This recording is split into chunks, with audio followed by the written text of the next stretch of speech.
Guys, highway पर drive करना कितना जोखिम भरा काम होता है और ये जोखिम तब 4 गुना बढ़ जाता है जब आप किसी ट्रक के पीछे ड्राइव कर रहे होते हैं, क्योंकि ट्रक के आगे क्या चल रहा है हमें पीछे कुछ भी नहीं दिखाई देता।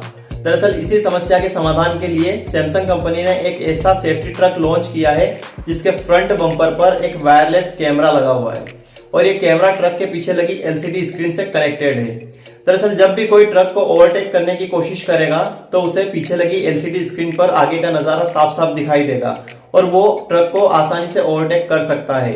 इससे किसी भी प्रकार की दुर्घटना होने के चांस बहुत कम हो जाते हैं। गाइस, क्या आप सब इस सेफ्टी ट्रक के बारे में पहले से जानते थे? हमें कमेंट सेक्शन में लिखकर जरूर बताएं और ऐसे ही इंटरेस्टिंग वीडियोस के लिए लाइक, शेयर और चैनल को सब्सक्राइब जरूर कीजिए।